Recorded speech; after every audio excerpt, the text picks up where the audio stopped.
sparkles over you. I'm going to read to you The Full Moon Coffee Shop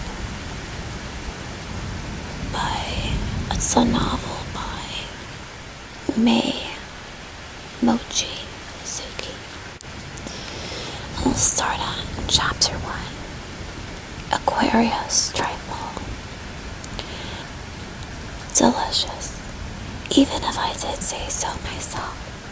Instant ramen topped with vegetables and spring onion. Not the most elegant meal, but one that never failed to hit the spot. I took my empty bowl to the kitchen, gave it a quick rinse, and set it on the dish rack.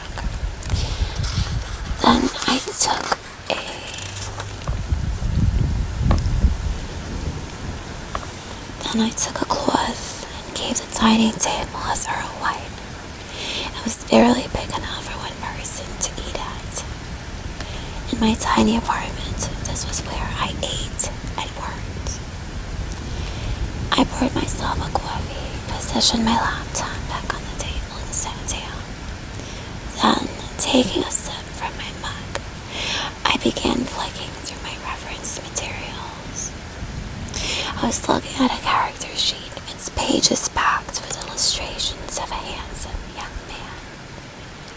What's this guy's story again? He was supposed to be the son of a rich and distinguished family, but his hair was a mix of red, blue, and yellow, and he didn't look very distinguished to me. But then again, we were talking about a video game here. People didn't care too much about the details. I wrote scripts for a living. Right now, I was working on one for a mobile dating game. Not the main script, someone else was doing that. My job was to write the scripts when the player ended up with a supporting character, rather than the happy ending, where they managed to win the heart of the hero. It was a middle-of-the-road sort of ending, which meant the script had to be pretty middling too. The idea was that the player would feel vaguely dissatisfied by the outcome, but would also keep playing the game. It wasn't a very long script either, 30 kilobyte episode. Must be on video game writers who have their work measured, not in pages or words, but in kilobytes. I checked my instructions. Ends with a scene where he kisses her on the cheek or forehead. Location should be near a body of water. Right, no kissing on the lips. As for the body of water, the male character was supposed to be the indoor type, so a seaside or river didn't quite feel right. A hotel pool would do the trick. I leafed through the pages, then opened up my notepad. The writing inside was such a squiggly mess that anyone else would struggle to decipher it. It outlined my plot, if you could call it that, for the character. When writing a side character, the goal was always to make the player feel slightly frustrated, so they think to themselves, I don't like how that turned out. Guess I'll have to try dating the hero if I want my happy ending.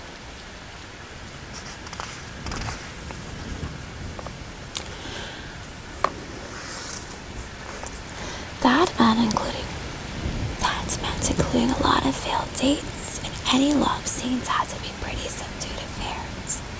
In its own way, it was pretty challenging work. When I'd finished reviewing my notes, I started to write. Soon the sound of my fingers tapping away at my computer keyboard fell into step with the music I was playing. Most of the game scripts I worked on were pretty conventional. I was good at writing stories like that, so I enjoyed the work. Of course, I'd have preferred to write the love scenes for the hero, but that was more than I could ask for at that point. Even if it was true, I'd once worked on much more important things. I tried to clear my head and get back to writing. 30 kilobytes could be various page lengths depending on the amount of text, but it was basically the length of a short story. When I was about a third of the way through, I sat up in my chair and straightened my back. The clock clock showed 3 in the afternoon. I've only been working for 2 hours, so that was how long I could focus for these days. 2 whole hours. The Mochizuki of a decade ago would have just been getting started. Just as then, my phone vibrated on the table. Okay, that's gonna be all for now, my beautiful